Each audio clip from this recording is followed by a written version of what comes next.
ಏ ಬೇಡ ಬೇಡ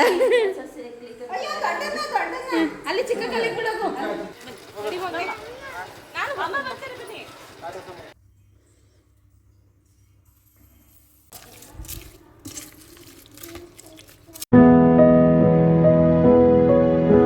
ಇವತ್ತು ನಮ್ಮ ದಶು ಫಸ್ಟ್ ಡೇ ಸ್ಕೂಲಿಗೆ ಹೋಗ್ತಿರೋದ್ರಿಂದ ಎಲ್ಲರ ಕಾಲಿಗೂ ಬಿದ್ದು ಆಶೀರ್ವಾದನ ತಗೋತಾ ಇದ್ದ. ಆಗೋ ಹೀಗೋ ಸಚಿಬಾವ ಮತ್ತೆ ಪಾರು ದಶುಗೆ ಚಾಕ್ಲೇಟ್ ಕೊಡ್ಸಿ ಎಲ್ಲರ ಕಾಲಿಗೆ ಬೀಳು ಅಂತ ಹೇಳ್ತಾ ಇದ್ರು. ಚಾಕ್ಲೇಟ್ ಕೊಟ್ಟಿರೋ ಖುಷಿಲಿ ನಮ್ಮ ಮಗ ಅಂತೂ ಎಲ್ಲರ ಕಾಲಿಗೂ ಬಿದ್ದು ಆಶೀರ್ವಾದನ ತಗೊಂಡ.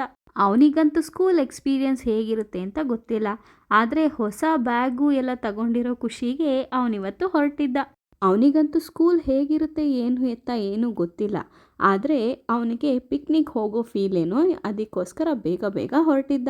ನಾವೂ ಅಷ್ಟೇ, ನಮ್ಮ ಮನೆಯಲ್ಲಿ ಮೊದಲನೇದಾಗಿ ನಮ್ಮ ಮಗು ಸ್ಕೂಲಿಗೆ ಹೋಗ್ತಿರೋದಲ್ವಾ, ಸೊ ಅವನಿಗಿಂತ ಜಾಸ್ತಿ ಎಕ್ಸೈಟ್ಮೆಂಟಲ್ಲಿ ನಾವೆಲ್ಲರೂ ಇದ್ವಿ. ಆದರೆ ಅವನ ಎಕ್ಸೈಟ್ಮೆಂಟ್ ಎಲ್ಲನೂ ಹೊಸ ಬ್ಯಾಗು, ಹೊಸ ಶೂಸು, ಹೊಸ ಬಟ್ಟೆ ಅಂತ ಅದ್ರ ಮೇಲೇ ಇತ್ತು.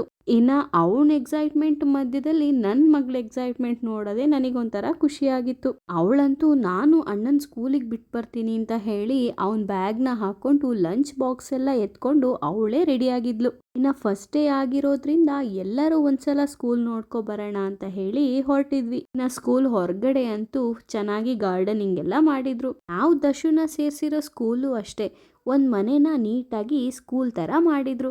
ಅಲ್ಲಿನ ಎನ್ವಿರಾನ್ಮೆಂಟ್ ಅಂತೂ ತುಂಬಾ ಚೆನ್ನಾಗಿದೆ. ಆ ಸ್ಕೂಲಲ್ಲಿ ನನಗಂತೂ ತುಂಬಾ ಇಷ್ಟ ಆಗಿದ್ದು, ಮಕ್ಕಳಿಗೆ ತುಂಬಾ ರೆಸ್ಪೆಕ್ಟ್ ಕೊಟ್ಟು ಮಾತಾಡ್ತಾರೆ. ಅಂದರೆ ಅವರು ಇವರು ಅಂತ ಹೇಳಿ ಮಾತಾಡಿಸ್ತಾರೆ. ಆ ಥರ ಮಾತಾಡೋದ್ರಿಂದ ಮಕ್ಕಳು ಅಷ್ಟೇ, ಯಾರಾದರೂ ದೊಡ್ಡವ್ರ ಹತ್ರ ಮಾತಾಡಬೇಕಾದ್ರೆ ನೀಟಾಗಿ ಅವರು ರೆಸ್ಪೆಕ್ಟ್ ಕೊಟ್ಟು ಮಾತಾಡ್ತಾರೆ. ಫಸ್ಟ್ ಡೇ ಮಾತ್ರ ನಮ್ಮ ದಶುನ ಸ್ವಲ್ಪ ಫೋರ್ಸ್ಫುಲ್ಲಿನೇ ಬಿಟ್ಟು ಬಂದ್ವಿ, ಆದರೆ ನೆಕ್ಸ್ಟ್ ಡೇಯಿಂದ ತುಂಬಾ ಚೆನ್ನಾಗಿ ಹೊಂದ್ಕೊಂಡಿದ್ದ. ಅವನಾಗೆ ಬೆಳಗ್ಗೆ ಎದ್ದು ನನ್ನನ್ನು ಸ್ಕೂಲಿಗೆ ಕಳಿಸು, ಬೇಗ ಬೇಗ ಡ್ರೆಸ್ ಹಾಕು, ಮಿಸ್ ಕಾಯ್ತಾ ಇರ್ತಾರೆ ಅಂತ ಹೇಳ್ತಾ ಇರ್ತಾನೆ. ಆಗೋ ಹೀಗೋ ಮಧ್ಯಾಹ್ನವರೆಗೂ ಮಕ್ಕಳ ಜೊತೆ ಹೊಂದ್ಕೊಂಡು ಆಟ ಆಡ್ಕೊಂಡು ಬರ್ತಾನೆ. ನಮ್ಗಂತೂ ಈ ಸ್ಕೂಲಿಗೆ ಹಾಕಿದ್ದಕ್ಕೆ ಬೆಟರ್ ಅಂತಲೇ ಅನ್ನಿಸ್ತು. ಸ್ಕೂಲ್ ಬಿಟ್ಟಾದ್ಮೇಲೆ ಮನೆಗೆ ಬಂದ್ರೂ ಅಲ್ಲಿ ಮಿಸ್ ಹೇಳ್ಕೊಟ್ಟಿರೋ ರೈಮ್ಸ್ನೆಲ್ಲ ಹೇಳ್ಕೊಂಡು ಚೆನ್ನಾಗಿ ಆಟ ಆಡ್ಕೊಂಡಿರ್ತಾನೆ.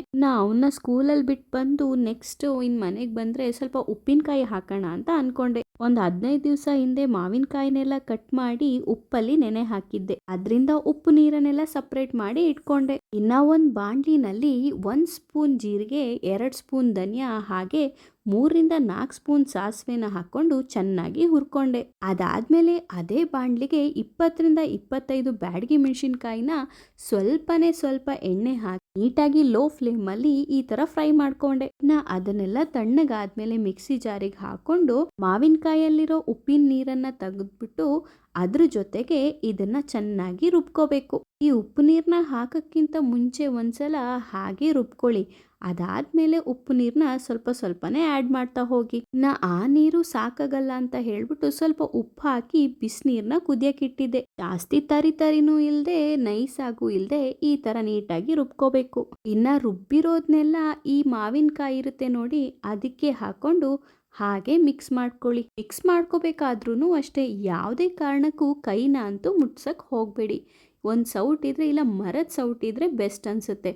ಅದನ್ನ ಈ ಥರ ಹಾಕ್ಕೊಂಡು ಅದನ್ನು ಮಿಕ್ಸ್ ಮಾಡ್ಕೊಳ್ಳಿ. ಈ ಥರ ನ್ಯಾಚುರಲ್ ಆಗಿ ಮಸಾಲಾನ ಮಾಡಿಕೊಂಡ್ರೆ ಉಪ್ಪಿನಕಾಯಿ ಅಂತೂ ತುಂಬಾ ಚೆನ್ನಾಗಿರುತ್ತೆ. ಈ ಉಪ್ಪಿನಕಾಯಲ್ಲಿ ಮೇನ್ ಇಂಗ್ರೀಡಿಯೆಂಟ್ಸ್ ಬಂದು ಸಾಸಿವೆನ ಸ್ವಲ್ಪ ಜಾಸ್ತಿಗೆ ಹಾಕಬೇಕು. ಇನ್ನು ಇವೆಲ್ಲ ಮಿಕ್ಸ್ ಆದಮೇಲೆ ಮೇಯ್ನ್ ಬೇಕಾಗೋದೇ ಒಗ್ಗರಣೆ ಅಲ್ವಾ.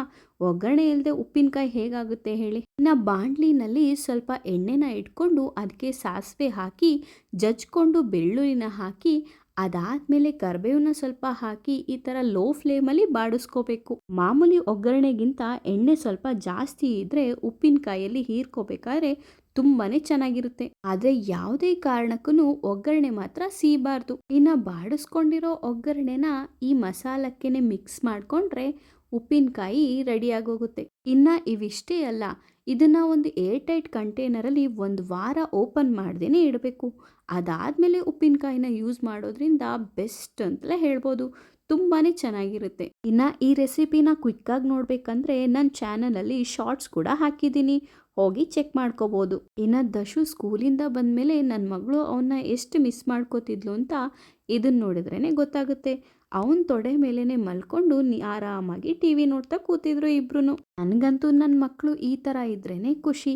ಒಂದ್ಸಲ ಜಗಳ ಆಡಿದ್ರು ಅದಕ್ಕಿಂತ ಜಾಸ್ತಿ ಪ್ರೀತಿ ಮಾಡ್ಕೋತಾರೆ. ಇಬ್ರಿಗೂ ಅಷ್ಟೇ, ಒಬ್ರನ್ನೊಬ್ರು ಬಿಟ್ಟಿರೋದೇ ಇಲ್ಲ. ಮನೇಲೂ ಇದೇ ತರ ಮಕ್ಳಿದ್ರೆ ಕಮೆಂಟ್ ಮಾಡಿ. Thank you.